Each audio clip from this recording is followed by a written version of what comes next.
Welcome back. Just a quick reminder that I have a few slots available for chess lessons.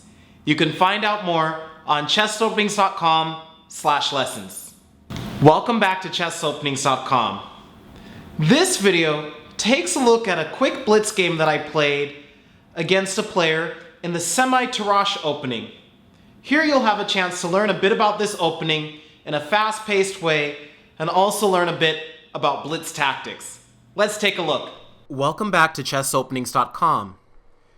In today's video, we're going to take a look at a blitz game that I played on ICCchessclub.com between me and a player rated about the same under the handle Kara and X.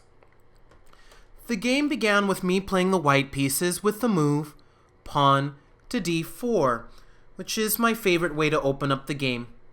And now black replied with the move knight to f6, which covers the d5 and e4 squares and makes it difficult for white to achieve the move pawn to e4.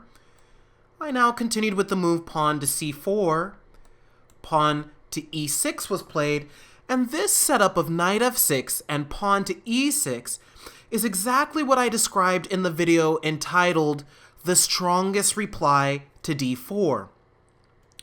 The idea of these moves, knight f6 and pawn to e6, is that black is now prepared to play the move bishop to b4 in the event of knight to c3, and by doing so, he prevents white from occupying the center with the e4 pawn. Now, in this game, I opted for the move knight to f3 as an alternative to the move knight to c3, and this is designed to neutralize this move bishop to b4, which can now be met with knight b to d2 or bishop to d2, and both of these options, I believe, offer white an advantage. Instead, after the move knight to f3, black most often needs to find some kind of committal move in this position, and black played the most common move here, pawn to d5. And only now does white play the move knight to c3, which is what I played in the game. And of course, g3, which is known as the Catalan opening, is also another development scheme for white. I played the move knight to c3 here, and now white can simply argue that because black has already committed the pawn to the d5 square, the move bishop to b4 is not going to be quite as strong. Typically in the Nimzo-Indian, after the moves knight c3 and bishop to b4, black refrains from playing the move pawn to d5 for some time, or in some cases he never plays it at all. And this helps black because in certain cases he'll want to double the c-pawns by capturing on c3, and if black has not committed the pawn to the d5 square, then white will not be able to undouble his pawns with c takes d5. We just gave black an extra move there. But I'm just illustrating that now white doesn't have the move c takes d5, and so he won't be able to undouble the pawns, and this will cause him structural weaknesses throughout the game. Whereas, after knight f3, which I played in the game, pawn d5, which was played, and now knight to c3, the move bishop to b4 can actually be met straight away with c takes d5, or bishop g5 followed by c takes d5, and the chances of black saddling white with double pawns is close to nothing because white can always alleviate this problem with c takes d5. And so there are actually a number of moves which black plays here, including the move bishop to b4, but in this game my opponent went for the move pawn to c5, a somewhat double-edged move here. The move pawn to c5 is beneficial because it allows the knight to come to the c6 square under ideal conditions, and it also sets up the possibility of some exchanges. However, after pawn takes pawn on d5, black now has an option. He can capture pawn takes pawn on d5, and this leads to a position known as the Tarrasch variation of the Queen's Gambit declined, and we have some extensive work on this position which is available in the App Store for Apple and for Android, in which I've taken a very close look at what happens in this position known as the Tarrasch. But essentially, this pawn on d5 is likely to turn out to be a weakness because it can no longer be protected by another pawn. And so typically white plays moves like g3, bishop g2, bishop to g5, and over time we're going to target this d5 pawn, and I believe white almost can force the victory, almost win this pawn in certain variations, and so this turns out to be a crucial weakness. Now instead, my opponent played the move knight takes d5, and this is called the Semi-Tarrasch, simply because black has played c5, but he hasn't committed to the move e takes d5. And now, after the move, the thematic move pawn to e4, which is what I played, knight takes c3, b takes c3, white has indeed achieved a central pawn duo, and this usually, and also in this case, counts as a slight advantage. Why? Well, let's see how the game progressed. Black played the typical moves, pawn takes pawn on d4, pawn takes pawn on d4, bishop to b4 check was played, bishop to d2, bishop takes d2 check, queen takes d2, castle's kingside was played, and now white can argue that he's just a little bit better in this position. Why? For starters, the pawns are 2-1 in the center, and there's a possibility that white can gain some advantage by advancing one of these pawns at a key moment. In some cases, white will choose to advance the pawn to d5, and this will give him chances of creating a passed pawn, and that's going to mean that black is going to have to invest some resources in preventing this pawn from moving clear up the board and promoting. Or another way of using the pawn duo is to advance the pawn to the e5 square, and then at the appropriate moment perhaps we can reposition this knight on f3 to the square on d6. And in both cases, moves like d5 and e5 have the effect of controlling certain squares on the 6th rank that black might otherwise find useful for the development of his pieces. Also, as we'll see in a moment, white can gain some kind of coordination advantage based on the fact that his rooks are able to get connected more quickly, and we're going to see that very quickly here.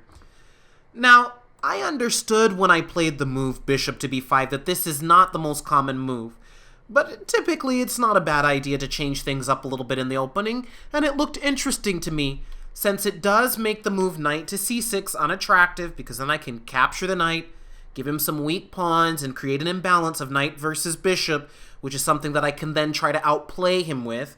Doesn't mean that the knight is better than the bishop, but it does give me an imbalance to work with, which is something that I can use to try to outplay him over time. Also, the move bishop to b5 simply prepares to castle kingside, and it's probably an unusual move for the opponent to address.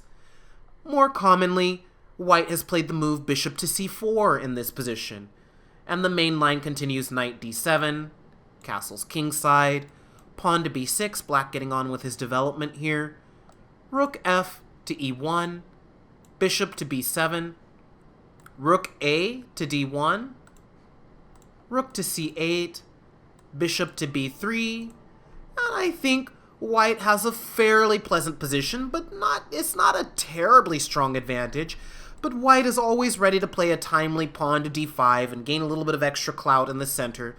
His rooks are already on open files, and so white's moving just a little bit more rapidly in terms of his general development. And over time, white has chances to outplay the opponent, but black also has a reasonable position here. Typically, white scores a slight advantage in these kinds of positions. So anyway, I played the move bishop to b5. Black continued with pawn to b6, castles kingside, bishop to b7, okay, rook f to e1, protecting this pawn, knight d7, and rook a to c1. And I'm quite happy with this position. Houdini is quite happy with this position. It appears that white has a slight advantage. The rooks are already connected, whereas black's rooks are not connected. The slight pressure of the bishop against the d7 knight keeps the queen in check so that she can't help to connect the rooks. And of course, if she comes to e7, this rook is perfectly situated to win material with the move, rook to c7. And at the same time, I still have options of pushing either of these pawns forward. So black plays a good move here. He plays knight to f6. And now this is the kind of thing you're never going to see in Blitz while you're looking at the game, and which I may not have found in a tournament either. When I looked at this with the machine afterwards, it gives a very pleasant suggestion, bishop to c6, and now it simply wants to exchange some material and set up for my knight to gain some infiltration point here. Now the knight can come to c6, I can follow this up with rook to c8 at the right moment, and I'll have some slight pressure against the queen side and a far advanced knight on c6, penetrating into the opponent's position and probably creating a little bit of disruption. This position, I imagine, gives white a slight advantage. However, understandably, I didn't play the move bishop to c6. I instead reacted with pawn to e5, but this gives black a square knight to d5 to place his knight, and black is getting close to equality. Now I'm just toying with the opponent a bit. I play the move bishop to d3, targeting this h7 pawn. h7 is typically a tender point in the castled king's position because it's only defended by the king. So I can now look for moves like knight g5, or I can retreat the bishop to b1 and play queen to d3.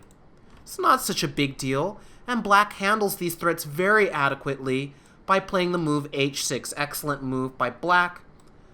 I now played bishop to b1, and black played knight to e7, preparing to bring this knight to the f5 square, which in fact is what happened after queen to d3 and knight to f5. And at this point, I believe white has no advantage whatsoever. In fact, he needs to be quite careful because there's some pressure mounting against the d4 pawn, and black has managed to prevent the h7 idea entirely with this excellent knight maneuver to f5. Now it appears that if I would play the move pawn to g4, I would maintain equality in this position, as after bishop takes f3, queen takes f3. Now, he can't play the move knight takes d4 because of queen to e4, followed by rook to d1. So instead, black needs to play something like knight h4, and this position's a little bit ugly. Maybe queen g3 here, holding the queen down to the knight. A little bit ugly of a position, in my estimate, because white doesn't really want to have the pawn on g4, doesn't really want to have these pawns situated like this, but there still are some chances and the position is approximately equal. However, I instead played the move rook c to d1 to add some defense to this pawn, and now black continued with queen to d5. This is probably not accurate. Instead, black can simply get on with his development with rook to c8, and then perhaps bring the bishop to the d5 square as a way of perhaps playing for bishop c4, putting pressure on this pawn, perhaps moving these pawns down the board. This is a more coherent strategy for black, whereas the move queen to d5 doesn't really accomplish a whole lot in this position. And it allowed me the move queen to b3, which helped me to alleviate some of the pressure on this pawn. As black continued, queen takes b3, a takes b3, bishop takes f3, g takes f3, knight to e7, very sensible, bishop to e4, rook a to c8, and now I played rook a1. Now, this position is between equal and maybe offering black a slightly better chances because of the weaknesses in white's pawn structure. However, because this is a blitz game, I did take a glance at the clock and notice that I was up 40 seconds here. I've got 2 minutes and 31 seconds. Black has 1 minute and 51 seconds. Because of this, I can afford to kind of drag the game along and see if perhaps he makes some kind of mistake or gets himself into time pressure in this game. Now, if I was playing a little bit more accurately, it turns out the move d5 gives white better chances of exchanging off one of the weakened pawns and transposing into a rook ending, which should be fairly simple for white to hold. The move rook to c3 probably offers some chances here, but at first glance, I feel that possibly rook e3 is a good move here, or even f4, sacrificing this pawn in exchange for the chance to create a strong passer on e6. This looks reasonable to me. So the move pawn to d5 is probably more accurate than rook to a1, and from here, black continued rook c7, Rook e2, I'm getting ready to climb in here. Rook to d8 was played. Rook e to a2, pawn to a5. This pawn on d4 now has to be accounted for, so rook to a4 was played. Knight to d5. I quickly exchanged off this minor piece, as this is clearly a better minor piece for black. Rook takes d5. b4 I played. And now, interestingly, Houdini, a computer engine which is quite strong, very strong, suggests that black has a slight advantage after b5, rook takes, and rook c4. Certainly he'll pick up his pawn once again, and he might also succeed at winning the pawn on e5. However, my opponent played something which is a little bit more easy on the eyes for an opponent, human opponent to find. He played the move rook takes d4. I captured on a5, he captured on a4, I captured on a4, b takes a5, rook takes a5, pawn to g5. And this should be a drawing rook ending. However, the clock advantage has increased for me.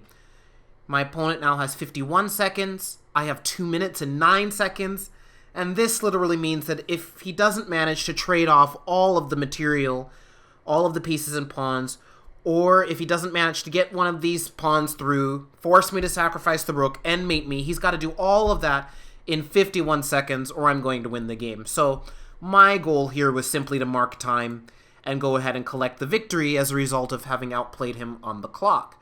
So I simply played king g2. However, the move pawn to h4 would have been more reasonable and kept the game about equal. So now, later on, I can put pressure on this pawn structure and equalize. But after king g2, he played quite well. Rook to c4, king g3, king g7, rook a7. I'm just going to keep some annoying pressure going. King to g6, rook to a8, h5 he played. Very good move. Rook to g8 check. King f5, rook to f8, h4 check. King to g2, rook to c7, holding on to this pawn and trying to get at this pawn. Rook to g8, creating some new counter pressure. Rook to c5, rook to f8, back to this pawn again. King to g6, rook to g8 check, king to h6, and now finally I have to concede a pawn in this position, since now rook to f8 can be met with king g7, defending the pawn and winning a tempo against the rook, and then he'll capture this pawn. And there's simply nothing for me to do, but the clock is going in my favor, so I continue f4, g takes f4, king to f3, rook takes e5, king takes f4, rook f5 check, king to e3, and unfortunately, black definitely has a better position. He's up a pawn, but he flagged. So, this game was an interesting example of the Semi-Tarrasch opening. All of the moves played up until I played bishop to b5 check are the most common moves in this setup, so we've gotten some insight into the Semi-Tarrasch. White made some mistake in taking advantage of the advantage which he accumulated in the opening, and black quickly gained an equal position, and then shortly thereafter an upper hand. However, by continuing to play with some counter pressure, I was able to take advantage of the time of the clock situation and eventually win the game on time. That's all for today. I hope you've enjoyed this game and that it's brought you some pleasure, some entertainment, and hopefully that it's been instructive for you. We hope to see you again soon, and thank you very much for watching. Before you go, be sure to check out the 2 applications we have available for the King's Indian Defense, available for iPhone and for Android.